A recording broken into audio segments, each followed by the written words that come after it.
ಮೈಸೂರಲ್ಲಿ ಸಂಸದರ ಪರ್ಫಾರ್ಮೆನ್ಸ್ ನೋಡ್ತಾರೆ.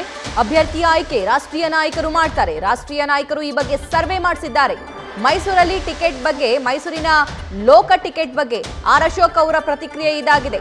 ನಾವು ನಮ್ಮ ಸಲಹೆ ಕೊಟ್ಟಿದ್ದೀವಿ ಅಂತಾನೂ ಕೂಡ ಆರ್ ಅಶೋಕ್ ಅವರು ಸ್ಟೇಟ್ಮೆಂಟ್ ಕೊಟ್ಟಿದ್ದಾರೆ. ಬಿಜೆಪಿಯ ರಾಜ್ಯಾಧ್ಯಕ್ಷ ವಿಜೇಂದ್ರ ಅವರ ಸ್ಟೇಟ್ಮೆಂಟ್ ಆಯಿತು. ವಿಪಕ್ಷ ನಾಯಕ ಆರ್ ಅಶೋಕ್ ಅವರು ಕೂಡ ಈ ಬಗ್ಗೆ ಮಾತಾಡಿದ್ದಾರೆ. ಹೊಸ ಹೆಸರು ಏನೇ ಇದ್ರೂ ಕೂಡ ಅದು ನಮ್ಮ ಕೇಂದ್ರದ ನಾಯಕರು ಈಗಾಗಲೇ ಸರ್ವೆ ಮಾಡಿಸಿದ್ದಾರೆ. 28 ಕ್ಷೇತ್ರದ ಸರ್ವೆ ಆಗಿದೆ. ಆ ಸರ್ವೆಯಲ್ಲಿ ಯಾರ್ಯಾರು ಒಳ್ಳೆ ಪರ್ಫಾರ್ಮೆನ್ಸ್ ಮಾಡಿದ್ದಾರೆ ಎಂಪಿಗಳು, ಅದೆಲ್ಲ ಗಮನದಲ್ಲಿ ಇಟ್ಕೊಂಡು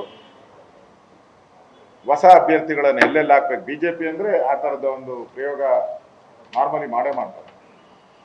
ಕಳೆದ ಬಾರಿನೂ ಕೂಡ ನಮ್ಮ ಬೆಂಗಳೂರು ಸೌತಲ್ಲಿ ತೇಜಸ್ವಿ ಸೂರ್ಯ ಹೊಸ ಅಭ್ಯರ್ಥಿಯನ್ನ ನಾವು ಮಾಡಿದ್ವಿ. ಆ ಥರ ಎಲ್ಲೆಲ್ಲಿ ಮಾಡ್ತಾರೋ ನಮಗಂತೂ ಗೊತ್ತಿಲ್ಲ. ಚರ್ಚೆ ಅಂತೂ ಅವರ ಸಿಟ್ಟಿಂಗ್ ಇರೋ ಎಂಪಿಗಳ ಬಗ್ಗೆ ಚರ್ಚೆ ಆಗಿದೆ. ಹೊಸ ಅಭ್ಯರ್ಥಿಗಳ ಬಗ್ಗೆ ಯಾವತ್ತೂ ಚರ್ಚೆಯನ್ನ ಆಗಿಲ್ಲ.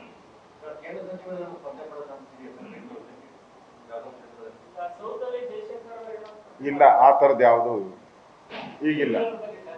ಇಲ್ಲ ಯಾರು ಇಲ್ಲ. ಮೈಸೂರ್ದು ಇರೋ ಲೋಕಸಭಾ ಸದಸ್ಯರ ಪರ್ಫಾರ್ಮೆನ್ಸು ಎಲ್ಲ ನೋಡ್ತಾ ಇದ್ದಾರೆ.